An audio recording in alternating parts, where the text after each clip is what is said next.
Hello दोस्तों, मैं हूं इकबाल खुर्शीद। आप देख रहे हैं the art of story writing और प्रोग्राम है 1 मिनट स्टोरी हजरात। इस सीरीज के अंदर हम डिस्कस करते हैं फन फिक्शन निगारी की मुख्तलिफ जहतों के बारे में। पिछले एपिसोड्स में हमने बात की थी कि शॉर्ट स्टोरी या फिक्शन के 5 अहम तरीन एलिमेंट्स कौन से हैं। तो अगर आपने वो वीडियो नहीं देखी तो कार्ड्स में उसका लिंक मौजूद है, जरूर देखिए, क्योंकि आज की वीडियो उसी से जुड़ी हुई है।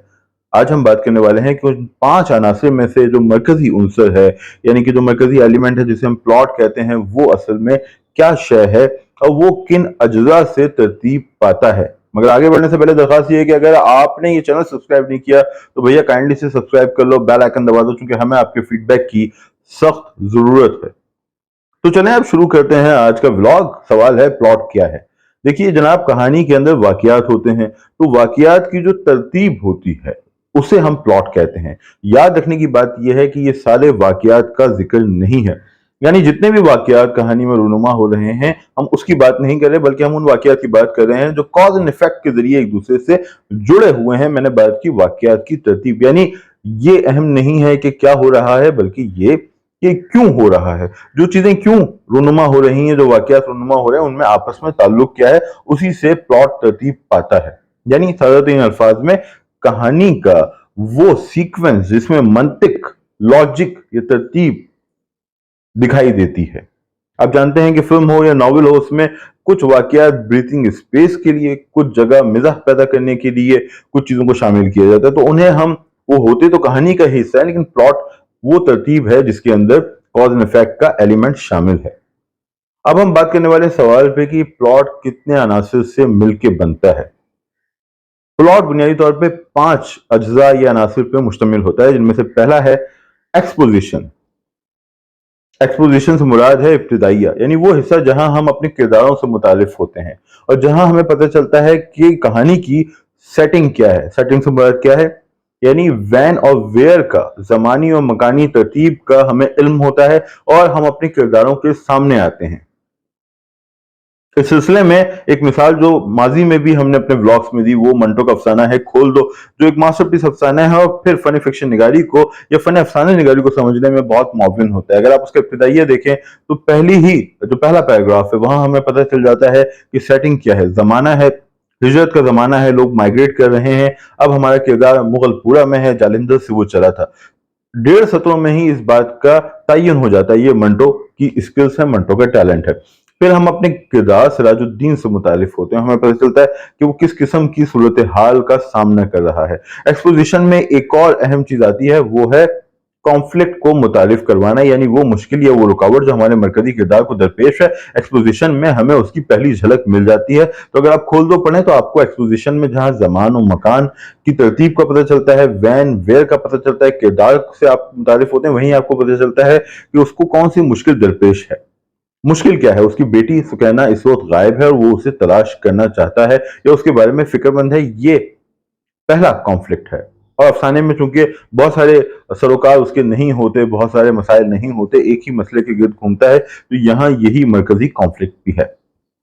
अब हम दूसरे अंसर की तरफ चलते हैं, यह है राइजिंग एक्शन। राइजिंग एक्शन कब होता है, जब कॉन्फ्लिक्ट हमारे किरदार के सामने आता है, हमारा किरदार उस कॉन्फ्लिक्ट को हल करने की कोशिश करता है और वो नाकाम होता है, एक के बाद दूसरी, दूसरी के बाद तीसरी नाकामी। तो फिर एक्शन, राइजिंग एक्शन का जो ग्राफ है वो ऊपर की समझ जाता है, यानी तनाव, टेंशन, परेशानी, हमारे किरदार को दरपेश मुश्किलात बढ़ती चली जाती हैं। तो अगर आप खोल दो पढ़ चुके हैं तो आपको अंदाजा होगा कि वो सुकैना को तलाश कर रहा है। पहले उसका ख्याल होता है कि आराम से ही कॉन्फ्लिक्ट हल हो जाएगा, मगर वो हल नहीं होता। इस तरह उसकी परेशानी बढ़ती चली जाती है। यहां से हम जाते हैं अपने तीसरे एलिमेंट की तरफ, जो है क्लाइमेक्स। आमतौर पर क्लाइमेक्स के बारे में ख्याल किया जाता है कि ये फिल्म का, नॉवेल का, अफसाने का इख्तितामिया होता है, आखिरी हिस्सा होता है। आपने लोगों को बोलते हुए सुना होगा कि जी क्लाइमेक्स में ये वाकया हुआ, ये क्लाइमेक्स में एक ट्विस्ट था।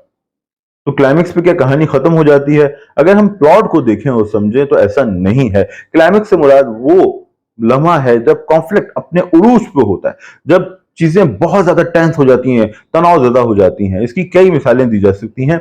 अगर हम खोल दो ही की सम दोबारा जाएं तो आप देखिए कि जब सिराजुद्दीन को पता चलता है कि डेड बॉडी मिली है, वो अस्पताल की सम जा रहा है, तो इस वक्त आप समझ लीजिए कि जो क्लाइमेक्स ही की वो सिचुएशन है, यानी टेंशन अपने उरूज पे है। वो नहीं जानता कि उसकी बेटी जिंदा है या मर चुकी है। इसी तरह की चीजें आप फिल्म्स में भी देख सकते हैं, जब हीरो विलन प्रोटैगनिस्ट और एंटागनिस्ट आमने सामने आते हैं, कॉन्फ्लिक्ट अपने उरूज पे पहुंच जाता है, विलन ने हीरो के अहले खाना को अगवा किया हुआ है, अब क्या हीरो ने बचा पाएगा, दोनों एक दूसरे के रूबरू हैं, दोनों के हाथों में हथियार हैं, इसे हम क्लाइमेक्स कहते हैं। यानी टेंशन अपने उरूज पे पहुंच चुकी है। तो खोल दो में सिराजुद्दीन को जब पता चलता है कि एक डेड बॉडी मिली है, अस्पताल की समझा रहा है, तो ये क्लाइमेक्स है। अब चौथा आंसर कौन सा है, वो है फॉलिंग फॉलिंग एक्शन, यानी कि जहां से क्लाइमेक्स के ऊपर वाकयात रूनुमा हो चुके हैं और कहानी अपने इख्तिताम की समझ जा रही है, यानी चीजें धीमी पड़ती जा रही हैं। अब सवाल यह है कि ये जो फॉलिंग एक्शन है ये शॉर्ट स्टोरी में कहां होता है, लेकिन इससे पहले पांचवें आंसर पे भी बात कर लेते हैं, रेजोल्यूशन, जहां पे चीजें अपने इख्तिताम की समझ पहुंच जाती हैं। तयन हो जाता है कि इस कहानी का इख्तितामिया हुज्निया है या तरबिया यानी ट्रेजेडी है, इसके अंदर यहाँ या फिर मुसरत हमें मिली है, हुज्निया है, तरबिया है, खुशी है, गम है, जो भी एहसास हमारा फिक्शन निगार आप तक पहुंचाना चाहता है।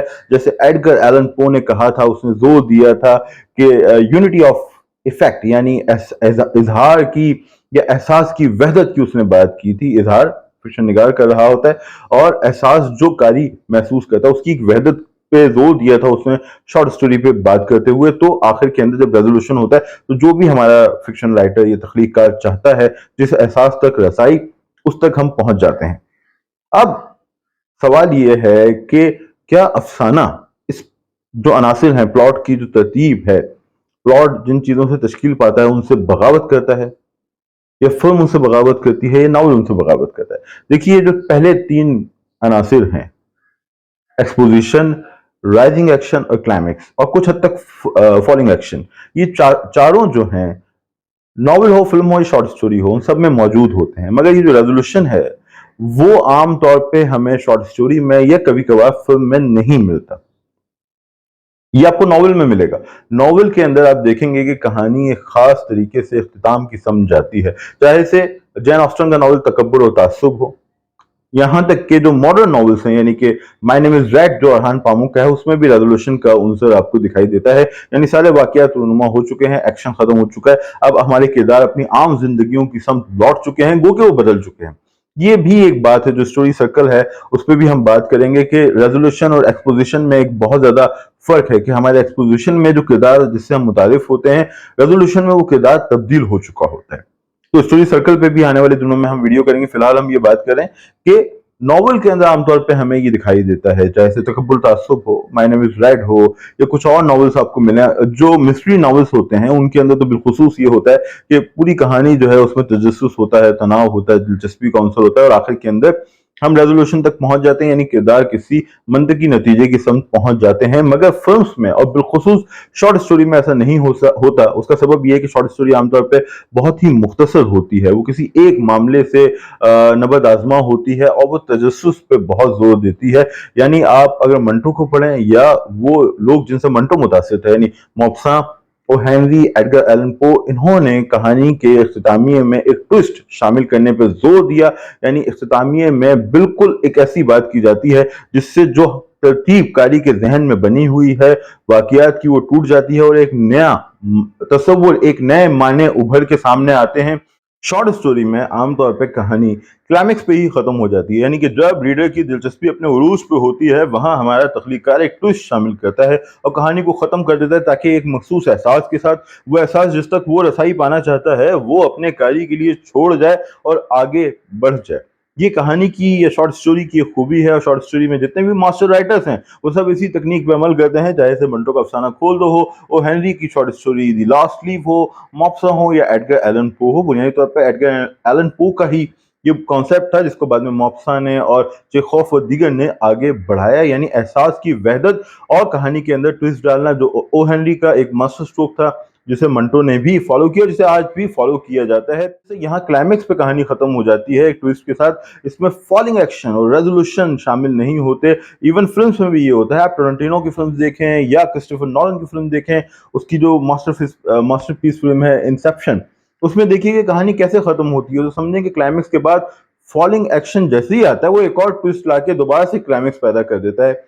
ये क्यों होता है? नॉवल के बरक्स ये फिल्म और अफसाने में क्यों है कि वो क्लाइमेक्स पे ختم हो जाते हैं या फॉलोइंग एक्शन के अंदर दोबारा से एक ट्विस्ट डाल देते हैं, उसका खेल दिलचस्पी पे मुनहसिर होता है। यानी सारी चीजें जो है वो कारी की दिलचस्पी के गिर्द घूम रही होती हैं। ऐसा ही नॉवेल में भी होता है, लेकिन अगर नॉवेल 200 सफ़ात का है और आप 170 सफ़ात पढ़ चुके हैं तो हमारा मुसन्निफ कहानी को अपने इख्तिताम की समत ले जा सकता है। मगर शॉर्ट स्टोरी और फिल्म्स में ऐसा नहीं होता। इसी वजह से क्लाइमैक्स में एक और शॉट खेला जाता है, एक और क्लाइमैक्स पैदा किया जाता है, एक और ट्विस्ट जन्म लेता है। दोस्तों ये थी आज की वीडियो। मैं इंतजार करूंगा आपके फीडबैक का। चैनल को सब्सक्राइब करना ना भूलें और लाइक भी कर दें वीडियो को, दोस्तों से बांटिए।